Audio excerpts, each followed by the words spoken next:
예. 여러분들 이제 인사하는 게 많이 좋아졌어요.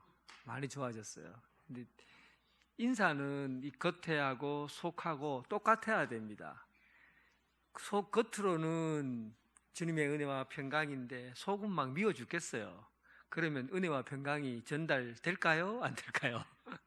그러니까 우리가 진짜 제일 좋은 하나님의 은혜와 평강을 옆 사람과 인사할 때는 마음에 있는 걸 그대로 전달해야 됩니다. 그런 의미에서 보면 여러분 인사를 보면 얼마나 우리 분위기가 좋아졌는지 많이 경험합니다. 예수님께서 이 땅에 오시는 것은 엄청난 일이에요. 여러분들도 그렇게 생각하시는지 몰라요. 하나님의 아들이신 예수께서 이 역사 속에 오셨다는 것은 정말 놀라운 일이죠. 그래서 예수님이 이 땅에 오신 것은 제일 처음에 오신 게 지금부터 2000년 전 12월 25일 예수님께서 베들레헴에서 오셨던 그 일을 초림이라고 그래요. 예수님이 이 땅에 처음 오셨던 말씀이 육신이 되신 사건이죠. 그리고 예수님께서 십자가에 못 박혀 죽으시고 40일 동안에 이 땅에 계시다가 승천하시잖아요. 그때 많은 제자들이 그 광경을 보면서 입을 쩍 벌리고 예수님께서 승천해 가시는 법을 보고 있으니까 거기 옆에 있던 천사들이 지금 뭐 하고 있느냐, 그렇게 멀뚱멀뚱 쳐다봐 보느냐, 예수님께서 너희들이 본 대로 그대로 오실 거다. 그래서 지금 주님 오실 날까지 끝까지 헌신하라 하는 메시지를 듣게 돼요. 그래서 예수님께서 다시 오실 거라고 기다리는 그것을 재림이라고 그래요. 그래서 초림에서 재림, 이때까지 오늘 우리가 예수님이 이 땅에 오실 때 큰 영향을 미치는 거죠. 예수님이 이 땅에 오심으로 인류의 구원의 역사를 이루어 왔다면 온 인류의 사람들에게 구원하시려는 하나님의 뜻이 있다고 한다면 다시 이 땅에 오실 때는 어떤 일이 일어날까? 이 세상이 망할 것이다. 종말에 이를 것이다. 이거는 어둠의 사람들이 하는 생각이고, 낮의 사람들이 하는 생각은 이 세상에 마지막의 오는 이 땅은 어떻게 될 것이라? 하나님 나라가 완성되게 될 거다. 그런 기대를 갖는 거죠. 그래서 예수님이 오신 사건은 굉장히 중요한 사건이에요. 특히 오늘 본문에 나온 이 데살로니가 교회 성도들은 재림에 대한 기대가 너무 확실했어요. 그 기대가 얼마나 확실했냐면 날짜까지도 대충 짐작하건대 내가 살아있는 동안에는 예수님께서 재림할 거다, 이런 기대를 갖고 있었거든요. 그러니까 얼마 남지 않았어요. 오늘이 될란지 내일 될란지. 여러분 어른들 돌아가실 때 얼마 남지 않았다 할 때 오늘 내일 합니다 그러잖아요. 마찬가지로 데살로니가의 성도들은 예수님이 오늘 내일 한다고 생각했어요. 오늘 내일 재림하실 거라는 그런 기대를 갖고 있었거든요. 그래서 여러분, 신앙이 재림에 대한 기대가 우리 신앙에 대해서 얼마나 강력한 믿음의 형태를 가져가게 하는 줄 압니까? 신앙생활을 잘하는 사람과 못하는 사람을 구분해 보면 재림에 대한 기대가 있는 사람은 신앙생활 잘하는 사람이에요. 근데 재림에 대한 기대 없이 사는 사람은 그 사람 신앙에 문제가 있어요. 병이 있거나 예수님을 잘 못 믿거나 아니면 신앙생활하다 지쳤거나 그런 것이죠. 그래서 재림에 대한 기대는 굉장히 중요해요.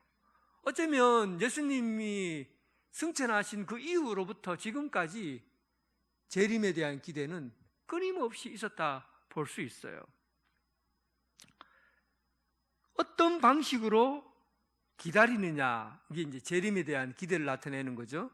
어떤 방식으로 기다리느냐, 그 기다림의 방식을 보면 그 성도가 살아가는 믿음의 질을 판단할 수가 있는 거죠. 요한 1서 3장 3절에 보면 주를 향하여 이 소망을 가진 자마다, 주를 향하여 이 소망을 가진 자는 재림에 대한 소망이죠. 주를 향하여 이 소망을 가진 자마다 그의 깨끗하심과 같이 자기를 깨끗하게 하느니라. 예수님이 재림할 것이라는 기대를 갖고 있는 사람은 지금 현재의 삶을 깨끗하게 살려고 한다는 거죠. 정결하게 살려고 한다는 겁니다. 재림에 대한 어떤 기대를 가지고 있느냐에 따라서 내가 지금 살아가고 있는 삶의 자리가 다르다는 거죠.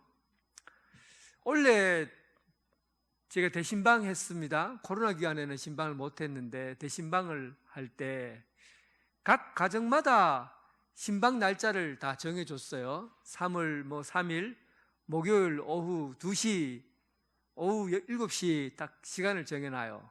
그러면 그 구역에 속한 구역 식구들은 각자 자기 집을 어떻게 합니까? 평상시에 청소 안 하던 곳까지 다 끄집어내갖고 일주일 내내 청소합니다. 신발 보지도 않는데도 신발장 탁 꺼내갖고 털고는 새로 넣어놓고, 베란다에 감춰놓았던 물건들 싹 정리해서 버릴 건 버리고, 또 냄새나는 거는 바깥에다 내놓고, 그리고 옷 같은 거 누가 옷장도 열어보지도 않는데 옷장도 줄을 탁 맞춰갖고 탁탁탁 해서 넣어놓고, 안 봐도 훤히 압니다. 그리고는 우리 목사님 꽃 좋아한다는 소문이 있던데, 아이고 꽃이라도 하나 꺾어갖고 갖다 놔야겠다. 쟁반에다 꽃 하나 딱, 화분에다 꽃 하나 딱 꺾어서 해놓고 이렇게 해서 기다려요. 그런데 그 기다릴 때 날짜를 기다리는 겁니까? 아니면은 신방 오는 사람을 기다리는 겁니까? 날짜입니까? 신방 오는 사람입니까? 날짜는 그날의 그냥 형식적인 시간 약속일 뿐이에요.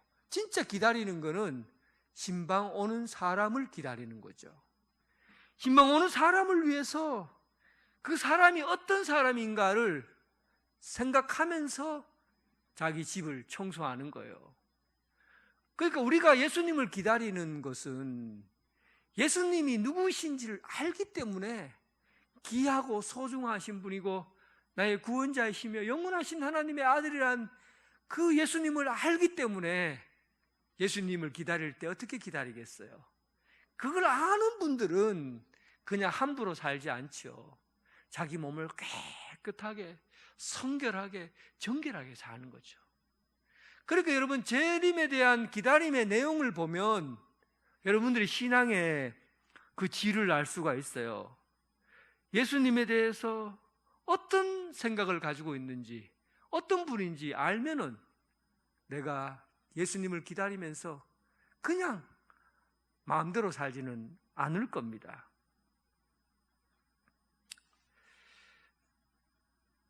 데살로니가 교회 성도들은 예수님을 기다려야 되는데 사실은 감정적으로 뭔가 조바심을 느끼고 있어요.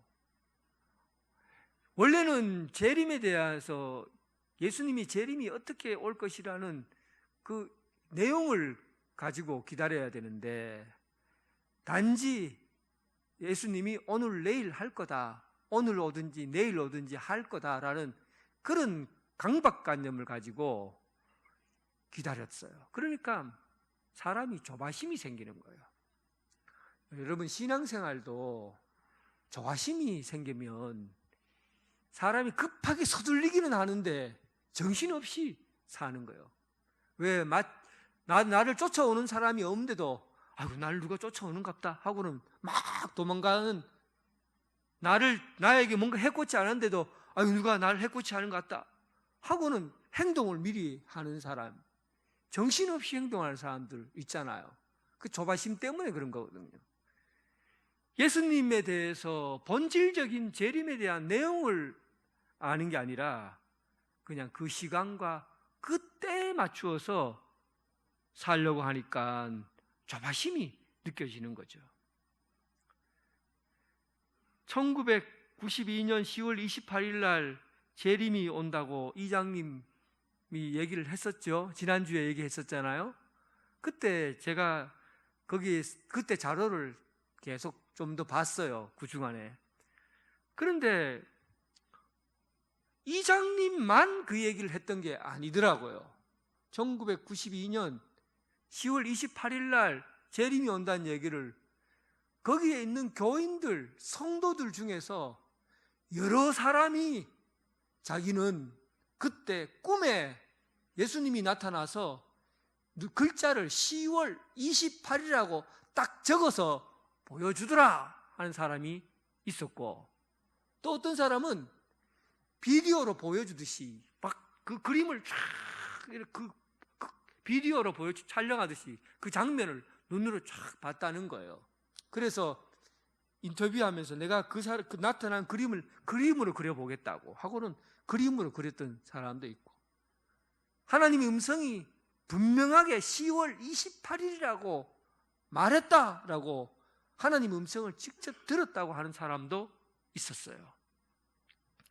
확실하다는 거죠. 내가 듣고 보고 경험한 것이 확실하다는 겁니다. 이렇게 신앙생활을 하다 보니까 조바심이 생기는 거예요. 날짜는 가까워 오는데 정말 이런 일이 일어날까? 일어나지 않는다면, 일어나면 좋지만 일어나지 않는다면 어떻게 될 건가? 이런 불안함과 조바심이 그들의 신앙을 움직이고 있는 거죠. 사도 바울은 이런 의미에서 재림에 대한 생각을 일단은 시간과 때에 대해서는 아무런 말을 하지 말라고 얘기를 합니다. 5장 1절에 보세요. 그러므로 형제들아, 때와 시기에 관하여는 너희에게 쓸 것이 없다. 사도 바울이 한 얘기예요. 예수님은 어떤 얘기를 했을까요? 재림에 대해서 누구보다도 잘 아시는 예수님은 마가복음 13장 32절에 그러나 그날과 그때는 아무도 모르나니 하늘에 있는 천사들도 아들도 모르고 아버지만 아시느니라.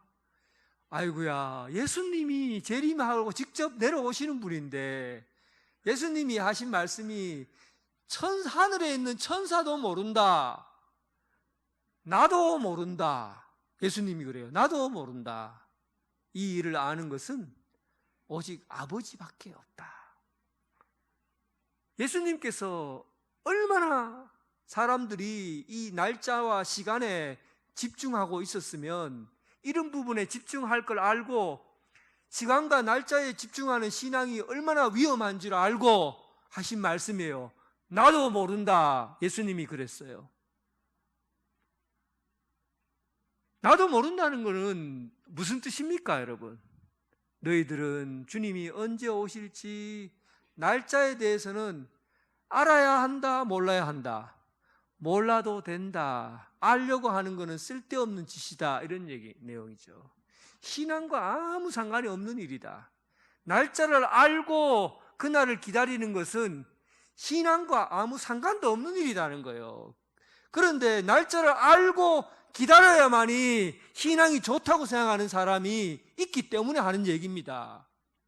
여러분들도 그런 사람 중에 한 사람일 수도 있잖아요.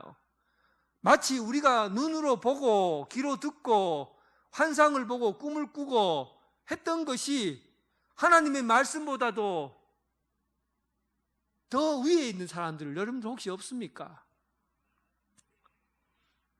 하나님 성경 말씀에 예수님께서 나도 모른다라고 하신 것은 성경에 기록되어 있는 말씀이에요. 그런데 사람들은요, 환상을 보거나 예언을 하거나 아니면 꿈에 신비한 것을 보고 하면요, 그것을 성경에 있는 말씀과 견주어 보지도 않고 성경에 있는 말씀과 방향이 맞는지 틀린지 견주어 보지도 않고 자기가 본 것, 자기가 들은 것, 이것이 언제나 옳다고 여깁니다. 교만한 거예요. 교만한 거예요. 하나님의 말씀보다도 내가 본 환상이 더 뛰어나다고 어떻게 말할 수 있습니까? 하나님의 말씀보다도 내가 들은 계시가 더 뛰어나다고 어떻게 말할 수 있어요? 하나님이 말씀하셨는데 하나님께서는 날짜와 시간에 대해서 말도 꺼내지 말라고 했는데, 그런데 그 날짜를 얘기하는 것은 도대체 무슨 배짱입니까? 허상을 쫓아서 신앙생활을 하는 거예요. 기도원에 들어가서 예언의 말씀을 받으면 성경 내용과 아무 상관도 없이 그 예언의 말씀이 성경 말씀보다 위에 있어요. 하나님의 말씀도 귀에 들리지 않는 거죠. 헛된 것을 쫓으면 결과가 어떻게 됩니까? 헛된 인생을 살다가 망하게 됩니다. 헛된 것을 쫓으면 헛된 것을 잡다가 망하게 되는 거예요. 바람을 잡는 것과 같은 겁니다. 몰라야 하는 이야기는 모르면 돼요. 주님께서 알 필요가 없다고 하는 것은 그거 알려고 애쓸 필요가 없어요. 그런데 그렇다고 재림에 대해서 기대하지도 말고 꿈도 꾸지도 말고 생각도 하지 말고 그렇게 살아라는 얘기입니까? 오늘 이 부분까지 정리가 돼야 돼요. 너희에게 때와 시기에 대해서 말할 필요도 없고 알 필요도 없다. 그렇기 때문에 재림에 대해서 몰라도 되냐?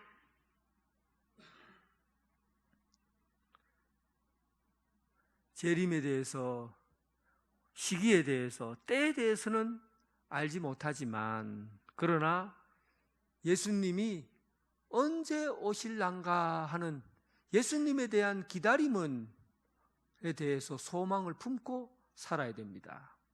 신앙생활은 주님께서 반드시 온다고 했기 때문에 반드시 오십니다. 오실 때 어떻게 오시는가 하는 것은 사도 바울이 이미 얘기를 했어요. 너희가 미리 죽은 사람들 때문에 걱정하느냐? 걱정하지 마라. 그들은 자는 사람처럼 있다가 주님이 재림할 때 그때 자는 사람을 먼저 흔들어 깨워서 일어나라 하고 깨우면 그들이 일어나서 주님을 먼저 맞이하게 될 거다. 그리고 혹시 내가 왔는데 주님이 오셨는데 살아있느냐? 죽지 않고 살아있느냐? 그래도 걱정하지 마라. 너희들이 이 몸이 호련히 새롭게 변화될 기라. 왜 이 몸이 죽은 몸이 육체의 이 몸이 부활의 몸으로 변화되어서 호련히 변화되어서 주님 오실 때 공중에서 맞이하게 될 거다. 재림에 대한 그 그림을 사도 바울이 어떻게 재림이 이루어질 것인가를 데살로니가 교회 성도들에게 그 내용을 알려주었어요. 시기와 때를 알려준 게 아니에요. 시기와 때를 주님께서 어떻게 오실 것이라는 확실한 근거를 가지고 얘기를 한 거죠. 예수님이 재림이 확실히 온다는 걸 얘기한 거예요. 그렇기 때문에 우리가 무엇을 기다려야 됩니까? 주님의 재림을 기다려야 되는 것이죠. 그런데 그 기다리는 사람이 두 종류의 사람이 있어요. 어떤 사람이 있느냐 하면 8절, 5절 너희는 다 빛의 아들이요 낮의 아들이라 우리가 밤이나 어둠에 속하지 아니했다 그럽니다. 그러니까 여러분 정신 똑바로 차려 들으십시오. 여러분들이 낮의 아들이고 빛의 아들이면 재림을 기다리는 것과 어둠의 아들이고 죄의 자식이면서 재림을 기다리는 것과 차이가 있습니다. 여러분들은 누구인지 한번 생각해 보세요. 빛의 아들은 재림을 왜 기다리겠습니까? 주님이 오실 때 되면 우리가 영광스러운 몸으로 변화되어 하늘에서 울려 퍼지는 나팔 소리와 함께 천군 천사의 소리와 함께 다 들림을 받고 새하늘과 새 땅 완전한 나라에 들어가서 영원히 주님을 즐거워하며 함께 살게 될 거다. 그날이 재림이에요. 여러분 기다릴 때 즐겁게 기다리겠습니까? 괴롭고 힘들게 기다려지겠습니까? 낮의 아들들은 주님의 재림이 너무 행복하고 기쁘고 감사하게 기다려지는 거예요. 그런데 어둠의 자식들은 재림에 대해서 어떻게 생각할까요? 아예 재림이 없다고 생각합니다. 무시합니다. 왜냐하면 재림이 오면 어떻게 되겠어요? 이 어둠의 자식들은 죽으면 주님 앞에 서게 될 것이고, 죽음 앞에 서면 죄인으로 살아온 그 모든 죄를 다 심판받게 되고 결과적으로 지옥에 떨어지게 됩니다. 그러니까 이들에게 있어서는 종말이 없어야 돼요. 재림이 있어서는 안 됩니다. 그래서 그들에겐 재림을 기대하거나 기다리거나 꿈꿀 수 있는 게 아니에요. 어떻게 꿈을 꿔요? 재림이 있다고 한다면 진짜 자기는 죽을 목숨인데, 심판받아야 되는데, 죽으면 큰일 나는데 재림 무서워요. 재림이 있다 그러면 진짜 무서워요. 벌벌벌 떨게 될 겁니다. 벌벌벌 떨죠. 그런데 낮의 아들은, 빛의 아들은 재림이 기다려져요. 그날이 오면 내 인생의 모든 것을 다 털어버리고 온전한 자유와 기쁨의 나라 주님 앞에 올라가게 될 거다. 그러니까 재림을 보면 여러분들의 신앙 상태를 볼 수 있는 겁니다. 주님의 재림이 기다려지는 사람은 믿음이 있는 사람이에요. 근데 주님의 재림에서 온통 관심이 없어요. 주님의 재림이 무서워요. 두려워요. 막 재앙이 일어나고 전쟁이 일어나고 지진이 일어나고 막 두려워요. 여러분들은 낮의 자녀들입니까? 빛의 자녀들입니까? 아니면 어둠의 자녀입니까? 재림을 보면 내가 어떻게 기다리냐에 따라서, 내가 무엇을 소망하냐에 따라서 그 사람의 신앙 상태를 볼 수가 있는 겁니다. 여러분, 낮의 아들로, 빛의 아들로 주님의 재림을 소망하며 기다리고 꿈꾸는 여러분 되시길 주님의 이름으로 축원합니다. 여러분, 이거 농담 아닌 거 아시죠? 농담 아니에요. 재림은 분명히 있어요. 내가 낮에 속하였는지 밤에 속하였는지 정신 바짝 차리고 신앙생활을 하셔야 됩니다. 낮에 속한 사람은 이제 어떻게 주님을 기다려야 될 건가? 주님을 기다리는 사람은 어떤 마음으로 기다려야 될 건가? 이제 이 부분이 여러분에게 남아 있겠죠. 내가 낮의 사람이니까 어떤 마음으로 주님을 기다릴 건가? 베드로후서에 보면 낮에 속한 사람처럼 너희 몸을 단정히 하여, 낮에 속한 사람처럼 너희 몸을 단정히 하여 주님을 기다리라. 밤에 여러분 잠잘 때 양복 쫙 입고 단정하게 예식복 입고 그렇게 잠잡니까? 아니면 팬티만 입고, 아니면은 그냥 편안한 내복 입고 그리고 잠옷 입고 그냥 그래 잡니까? 밤에 잘 때 양복 쫙 입고 자시는 분 혹시 있습니까? 왜 밤에 양복이 불편합니까? 밤에는 뭔가를 갖추어서 사는 게 불편한 거예요. 어둠 속에서는 내가 다 벗고 자유롭게 있어야 되는 거죠. 그런데 오늘 예배드리러 교회에 와야 돼요. 교회에 올 때 여러분 팬티만 입고 와서 예배 드릴 수 있습니까? 자유롭게 잠옷바람으로 예배 드릴 수 있습니까? 못 그러죠. 왜냐하면 단정하지 않기 때문에. 낮에는 단정해야 되거든요. 낮에 일을 할 때는 단정하게 차려입어야 되는 겁니다. 그러니까 밤의 사람은, 어둠의 자식들은 마음대로 사는 사람이에요. 자기 마음대로 사는 사람이에요.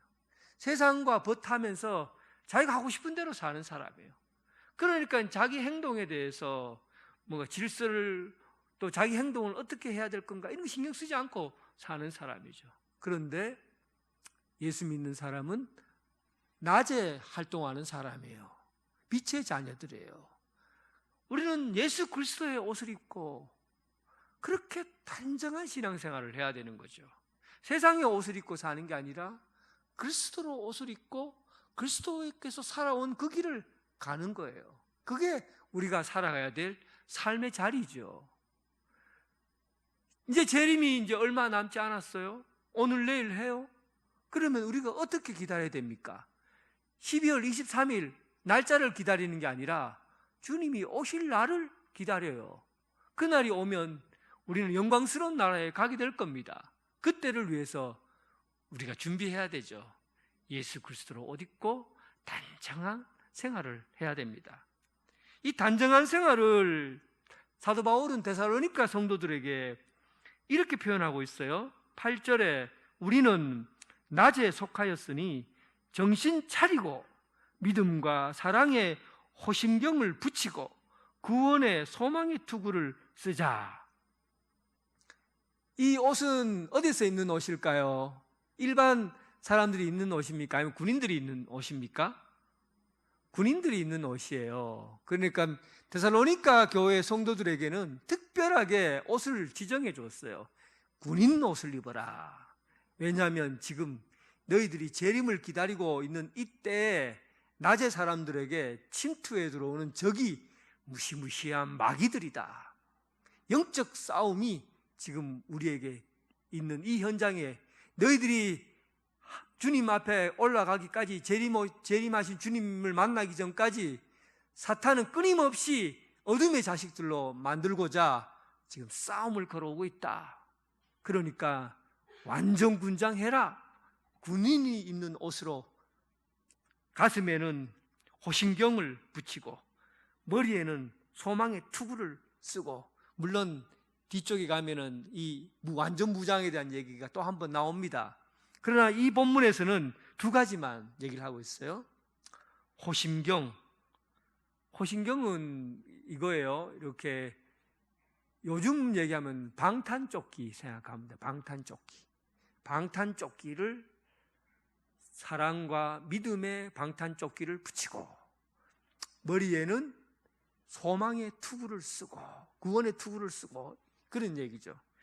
이 얘기는 사실은 데살로니가 교회에게 여러 번 반복하며 얘기했던 이야기예요. 사도 바울이 데살로니가전서 1장에서 이제 표현을 그렇게 했어요. 이 교회가 얼마나 대단한 교회인지, 너희들이 믿음의 역사와 사랑의 수고와 예수 그리스도에 대한 소망의 인내를 이룰 줄을 너희가 아노라.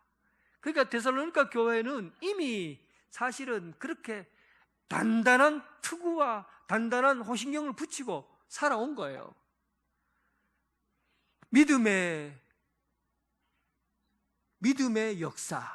역사라는 것은 행동을 의미해요. 그러니까 하나님의 말씀을 선포하면 말씀대로 사는 것을 믿음의 역사라고 그래요. 말씀대로 살지 않는 것은 믿음의 역사가 없는 거예요. 그러니까 이 데살로니가 교회 성도들에게는 믿음의 역사가 있었어요. 하나님의 말씀을 들으면 말씀을 듣는 대로 살려고 하는 거죠. 그래 열매를 맺어요. 그런데 재림을 기다리는 사람이, 낮의 사람이 하나님의 말씀을 듣고는 잊어버리고 지 마음대로 살아요. 말씀은 말씀이고 세상에 사는 건 사는 거예요. 이렇게 구분해서 살면은 사탄이 심장을 찔러버린다는 거죠. 뚫고 들어온다는 거예요. 그리고 또 한쪽을 맡고 있는 것은 사랑의 수고요. 사랑은 수고에 의해서 얻어지는 겁니다. 수고라는 것은 희생하는 거죠. 내가 다른 사람이 나보다 낫다고 생각하는 거죠. 내 것만 주장하는 것이 아니라 내 것을 나누어 주는 거죠. 떼주는 거죠. 사람을 사랑한다는 것은 내 것을 떼주는 거예요. 나보다 남을 더 좋게 여기는 거예요. 더 많이 생각하는 거예요. 이렇게 내 것을 떼주고 희생하는 것을 사랑의 수고라고 그래요. 그런데 아이고 교인들이 사랑한다 하는 것은 아이고 요건 내 거야, 내 거다, 내 것만 챙기고 나만 좋아라 해줘야 되고 나만 인기 있어야 되고 나만 봐줘야 되고 이렇게 생각하면 이게 심장을 뚫고 들어오는 겁니다. 그 호신경이 얇아요. 그러니까 뚫고 들어오죠. 우리가 머리에 쓴 투구는 이 방향성을, 머리는 언제나 방향성을 지시하고 있거든요. 우리는 언제나 이 머리로 무엇을 지시해야 됩니까? 구원의 투구, 구원에 이르는 길은 하나님의 완전한 세계가 이 땅에 임하는 거잖아요. 방향성이 어떤 방향성입니까?